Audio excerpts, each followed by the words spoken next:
I'm Kimberly Turner from cookingwithkimberly.com, and today I'm going to show you how to cook apple and grape sauce. Now, instead of making cranberry sauce for the holidays this year, I'm using apples and grapes. You could use a wide variety of fruit. You don't always have to do cranberries. You just want to make sure that you're grabbing fruit that has a high amount of pectin. Apples, pears, quinces, things like that have nice amount of pectin. Even grapes have good pectin in them. So I'm going to use apples and grapes today, and I'm using red seedless grapes that, you know, when you have grapes at the house and everybody doesn't eat them right away, and if they stop being really crunchy, right, they don't really want to eat them anymore. So what I typically do is I pick them all off, the ones that are good, pick them off and freeze them. Then I can use them for sauces and things like that, or desserts, or nice little snacks in the summertime, nice little sweet snacks. When you put grapes in the freezer, it intensifies the sugar, makes it even more sweet. So I'm kind of gonna hold off on adding a whole lot of sugar here, because usually when you make a cranberry sauce, you have to add sugar because they're quite tart. But apples and grapes, they're nice and sweet. I'm using a little bit of juice here and some water. So we're gonna taste test and make sure that we're not adding too much, because I don't want it to be overly sweet either. First things first, I have a large sauce pot on my stovetop. Okay, I'm gonna pour in about 2 cups of liquid. Use what you want. You could use juice, you could use water, you could use soda pop, any kind of soda pop that maybe went flat, that you don't want to drink just fresh like that. That's a great way to use it up as well. You could freeze that and use that later. Now I am going to go ahead and cut my apples and core them, make sure that they are nice and clean.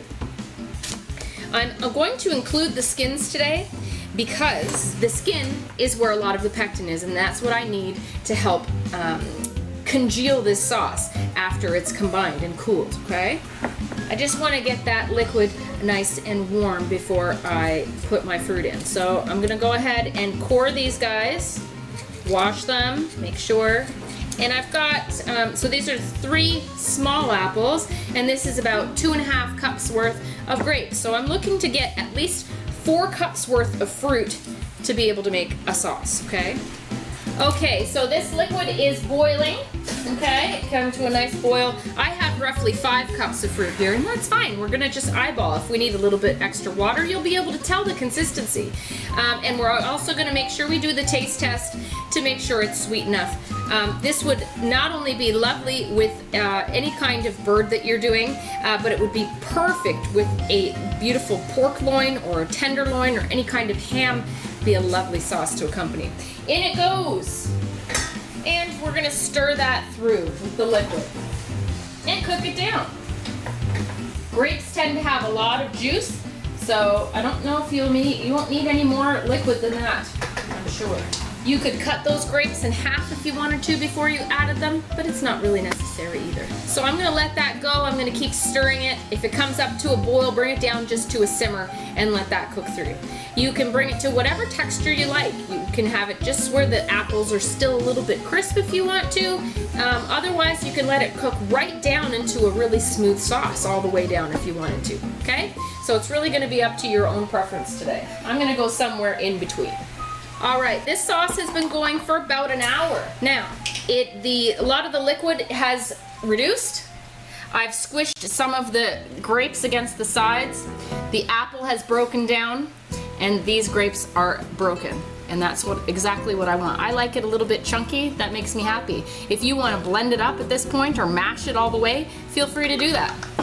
Now, just like making cranberry sauce, I'm gonna put this in a jar, and we're gonna put it in the refrigerator and let this cool completely. When it cools, it's going to congeal. That pectin is going to be activated, and it's going to help everything thicken up. And that is going to be a lovely accompaniment with our beautiful turkey, stuffing, and all the fixins. That looks gorgeous. All right, into the refrigerator. There you go.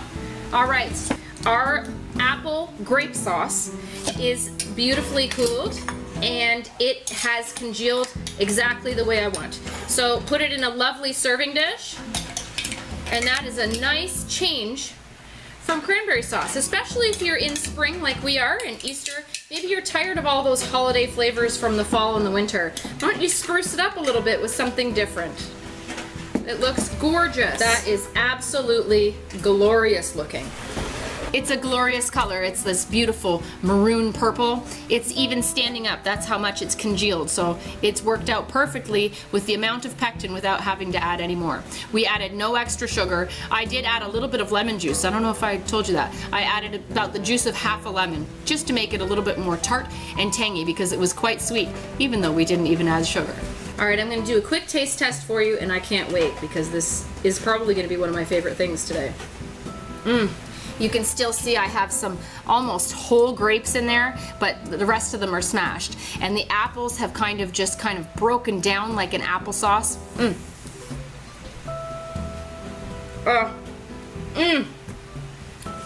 That is an absolute triumph. It's the perfect texture. It's nice and tangy. It's perfectly sweet, and it's gonna go wonderfully with the array of dishes that we have this holiday season. So that's it. It almost tastes like rhubarb.